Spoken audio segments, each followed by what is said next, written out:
மருத்துவ வரலாற்றில் German Sims உட்டோடைய மிக முக்கியமான பணிகள் என்னென்னன்றதை பார்க்கலாம். சர் ஜெர்மன் சிம்ஸ் உட்டட் இங்கிலாண்டை சேர்ந்த ஒரு நோயியல் நிபுணர். இவர் 1855 ஏப்ரல் 29 அன்னைக்கு இங்கிலாண்டில் இருக்கிற வெஸ்ட் யார்க்ஷயரோடைய கர்க்லீஸில் இருக்கிற ஹட்டர்ஸ்ஃபீல்டில் பிறந்தாங்க. இவர் 1878ஆம் ஆண்டு ஸ்காட்லாண்டோடைய எடன்பராவில் இருக்கிற யூனிவர்சிட்டி ஆஃப் எடன்பரா மெடிக்கல் ஸ்கூலில் மருத்துவ படிப்பை முடித்தாங்க. அதைத் தொடர்ந்து ஜெர்மன் சிம்ஸ் உட்டட் மருத்துவ பயிற்சியை பெற்று ஒரு மருத்துவர் ஆனாங்க. இவர் மருத்துவர் ஆனால் கூட இவருக்கு பெத்தாலஜின்ற நோயியலில் ஆராய்ச்சி பண்ணுறதுல தான் அதிக ஆர்வம் இருந்து வந்தது. இதன் காரணமாக இவர் டிசீஸ் ப்ராசஸஸ் அப்படின்ற நோய் செயல்முறைகள் பற்றி ஆராய்ச்சி பண்ண தொடங்கியிருந்தாங்க. அதாவது ஒரு நோய் ஏற்படுது அப்படின்னா அந்த நோயினால் என்னென்ன அறிகுறிகள் எல்லாம் தென்படுது, அந்த நோயினுடைய தீவிரத்தின் காரணமாக படிப்படியாக உடலில் இருக்கக்கூடிய எந்தெந்த உறுப்புகள் திசுக்கள் எல்லாம் பாதிக்கப்படுது, அது எந்த அளவுக்கு பாதிக்கப்படுது, இது பற்றிலாம் இவர் ஆராய்ச்சி செஞ்சு வந்தாங்க. அது மட்டும் இல்லாமல் கூடுதலாக ஒரு நோய் ஏற்படுது அப்படின்னா அந்த நோயை எப்படி பரிசோதனை பண்ணி கண்டறிஞ்சு புரிஞ்சுக்கிட்டு அதுக்குண்டான சரியான சிகிச்சை கொடுக்கறது அப்படின்றத பற்றி இவர் ஆராய்ச்சி செஞ்சு வந்தாங்க. அவைகள் எல்லாத்தையுமே ஆராய்ச்சி பண்ணது மட்டும் இல்லாமல் தொகுத்து 1883ஆம் ஆண்டு ப்ராக்டிக்கல் பெத்தாலஜி அப்படின்ற ஒரு புக்காக வெளியிட்டாங்க. இது இந்த மார்பிட் அனாட்டமியோடைய ஸ்டடிக்கான ஒரு ஃபவுண்டேஷனல் டெக்ஸ்டாக அமைஞ்சது. புரிகிற மாதிரி சொல்லணும் அப்படின்னா நோயுற்ற உடற்கூறியலை ஆய்வு செய்கிறதுக்குண்டான ஒரு அடித்தளமான உரையாக இந்த ஒரு ஒர்க்கானது அமைஞ்சது. இப்போ ஒரு உறுப்பு இருக்குது அப்படின்னா அந்த உறுப்பினுடைய ஸ்ட்ரக்சர் அமைப்பை பற்றி ஆய்வு செய்கிறது அனாட்டமி உடற்கூறியல் அப்படின்றது. அதே சமயம் அதே உறுப்பு ஏதாவது ஒரு நோய் தாக்கத்தினால பாதிக்கப்பட்டிருந்தா அப்போ அந்த உறுப்பினுடைய ஸ்ட்ரக்சரே அப்படியே மாறுபடும். உதாரணத்துக்கு வடிவமே அப்படியே மாறிடும். அப்போ அந்த உறுப்பை ஆய்வு செய்கிறது மார்பிட் அனாட்டமி நோயுற்ற உடற்கூறியல் அப்படின்றது. இதுக்கு ஒரு உதாரணம், இப்போ சாதாரணமான கிட்னி ஒரு ஆரோக்கியமான சிறுநீரகம் இருக்குன்னா அதனுடைய அமைப்பு பற்றி ஆய்வு செஞ்சால் அது அனாட்டாமிக்கல் ரிசர்ச். அதே சமயம் ஒரு கிட்னி நெஃப்ரைட்டிஸ் மாதிரியான ஏதோ ஒரு பாதிப்பினால பெருசாக தாக்கத்துக்குள்ளாக இருக்குது அப்படின்னா அப்போ அதனுடைய தோற்றமே மாறும். உதாரணத்துக்கு சிறுநீரகம் வீங்கும், இது மாதிரி மாறிடும். அப்போ அந்த ஒரு சிறுநீரகத்தினுடைய அமைப்பை ஆய்வு செஞ்சால் அது மார்பிட் அனாட்டாமிக்கல் ரிசர்ச் அப்படின்றது. ஸோ இப்படி இந்த நோயுற்ற உடற்கூறியல் அந்த ஆய்வுக்குண்டான ஃபவுண்டேஷனல் டெக்ஸ்டாக இந்த ப்ராக்டிக்கல் பெத்தாலஜி அப்படின்ற புத்தகமானது அமைஞ்சது.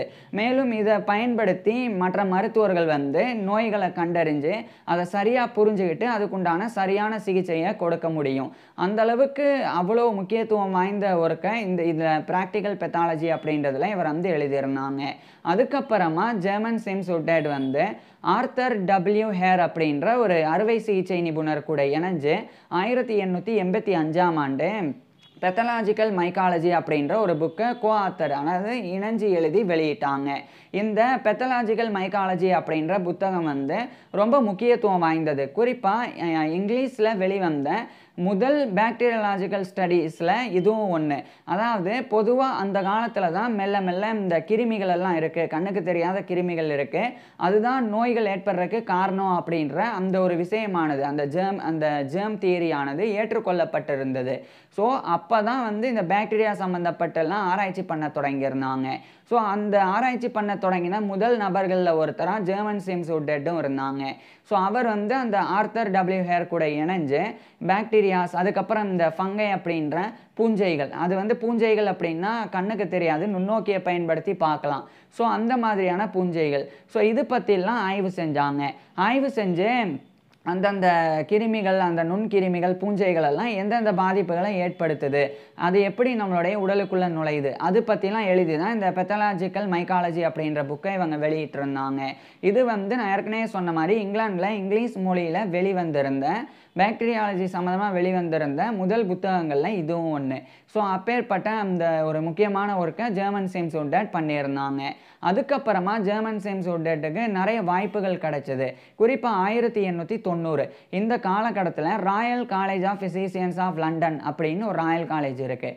அதே சமயம் royal college of royal college of surgeons of England அப்படின்னு சர்ஜன்ஸுக்கு உண்டான இன்னொரு ராயல் காலேஜ் இருக்குது. இந்த ரெண்டு ராயல் காலேஜஸோடைய லேபரட்டரி அதுதான் இந்த ரெண்டு காலேஜஸுக்கு உண்டான லேபரேட்டரிஸ் அந்த ஆய்வுக்கூடங்களுக்கு உண்டான டைரக்டராக 1890ஆம் ஆண்டு ஜெர்மன் சிம்ஸ் உட்டட் நியமிக்கப்பட்டாங்க.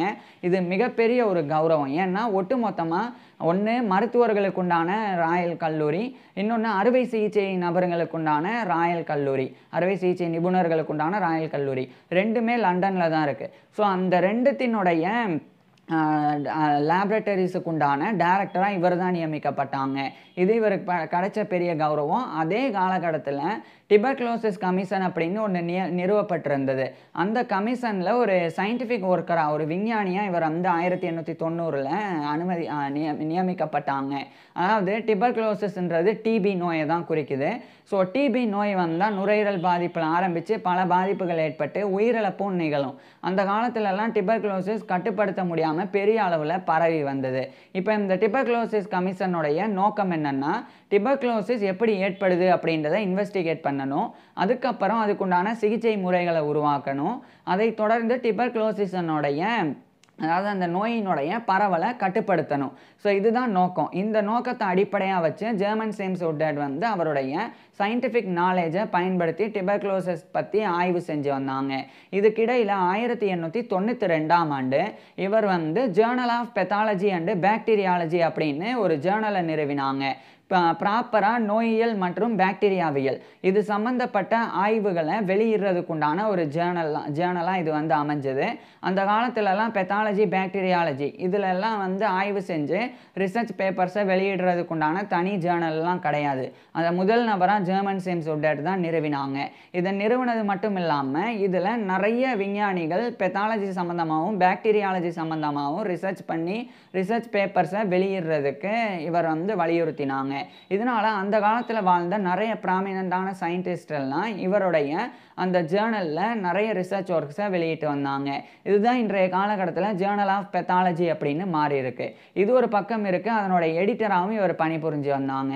பின்னர் 1894 இந்த காலகட்டத்தில் டியூபர்குலோசிஸ் கமிஷன்லேருந்து இவர் வெளியே வந்துட்டு அந்த கமிஷன் சார்பாக இவர் நடத்தின ஆய்வுகள் எல்லாத்தையுமே தொகுத்து ஒரு அறிக்கையாக தயாரித்தாங்க, ஒரு ரிப்போர்ட்டாக.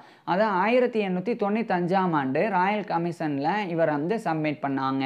அதுக்கப்புறமா ஜெர்மன் சிம்ஸ் உட்டட் வந்து டிஃப்தீரியா அப்படின்ற ஒரு நோய் இருக்குது.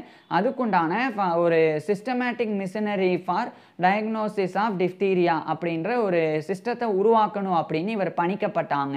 புரிகிற மாதிரி சொல்லணும்னா, டிஃப்தீரியா அப்படின்றது அந்த காலத்தில் குழந்தைகளை அதிகமாக பாதித்து வந்த ஒரு தொற்று நோய்.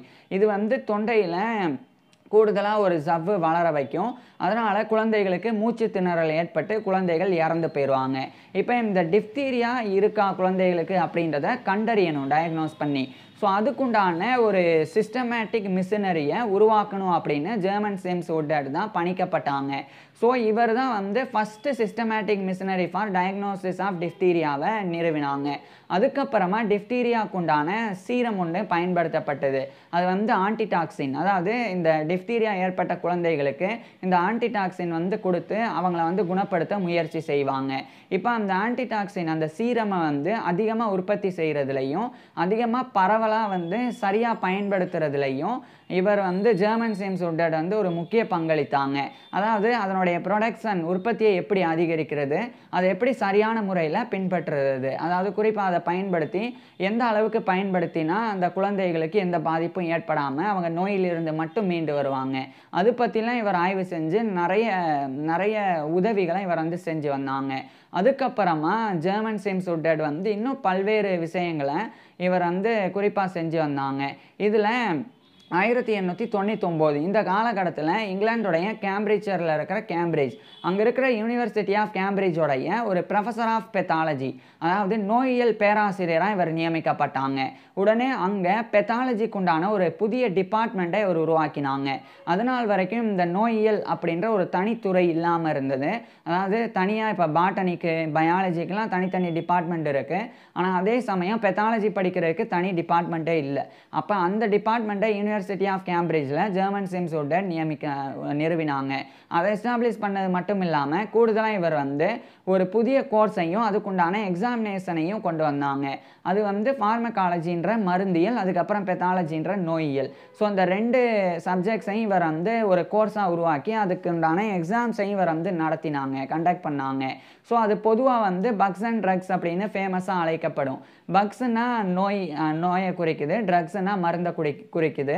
ஸோ பக்ஸ்ன்றது பெத்தாலஜி, ட்ரக்ஸ்ன்றது ஃபார்மகாலஜி. இது ரெண்டும் இணைஞ்சனால பக்ஸ் அண்ட் ட்ரக்ஸ் அப்படின்னு சொல்லி அந்த கோர்ஸுக்கு பேர் இருக்குது. அதை ஜெர்மன் சிம்ஸ் உட்டட் தான் வந்து உருவாக்கியிருந்தாங்க. அதுக்கப்புறம் 1914 இந்த காலகட்டத்தில் முதல் உலகப் போரானது தொடங்கியது. இந்த போர் தொடங்கும் போது மிலிட்ரி ஹாஸ்பிட்டல்ஸ், எல்லா மிலிட்ரி ஹாஸ்பிட்டல்ஸுக்கு உண்டான கவர்மெண்ட் லேபரேட்டரிஸோடைய டைரக்டராக இவர் தான் வந்து 1914 முதல் உலகப் போர் தொடங்கிய உடனே நியமிக்கப்பட்டாங்க. ஸோ அந்த பொறுப்பில் இவர் ஜெர்மன் சிம்ஸ் உட்டட் வந்து தொடர்ச்சியாக வந்து பல வேலைகளை செஞ்சு வந்தாங்க முதல் உலகப் போர் முழுக்க. அப்போ வந்து 1918 இந்த காலகட்டத்தில் அந்த முதல் உலகப் போரெல்லாம் முடியுது. அதுக்கப்புறம் இவர் போரில் ஆற்றின பங்களிப்புக்காக 1919ஆம் ஆண்டு அப்போதைய இங்கிலாந்துடைய மன்னராக இருந்த கிங் ஜார்ஜ் V அவர் மூலமாக இவர் வந்து நைட் பண்ணப்பட்டாங்க. அதாவது இவருக்கு சர்பட்டம் வழங்கப்பட்டது. அதுக்கப்புறம் தான் ஜெர்மன் சிம்ஸ் உட்டட் வந்து சர் ஜெர்மன் சிம்ஸ் உட்டட் அப்படின்னு கௌரவத்தோட அழைக்கப்பட ஆரம்பிச்சிருந்தாங்க. இப்பேற்பட்ட நபர் இறுதியாக 1921ஆம் ஆண்டு டிசம்பர் 29 அன்னைக்கு இவருடைய 66 வயதில் ஜெர்மன் சிம்ஸ் உட்டட் வந்து இறந்து போனாங்க. ஸோ இவரை பற்றி நீங்கள் என்ன நினைக்கிறீங்க அதை கீழே கமெண்ட்ஸில் சொல்லுங்கள். அதே மாதிரி ஜெர்மன் சிம்ஸ் உட்டடோடைய ஃபுல் லைஃப் ஹிஸ்ட்ரியை நான் ஏற்கனவே பேசியிருக்கேன். அதை பார்க்குறதுக்கு கீழே டிஸ்கிரிப்ஷனில் லிங்க் கொடுத்துருக்குறேன், கட்டாயமாக பாருங்கள். தேங்க்யூ.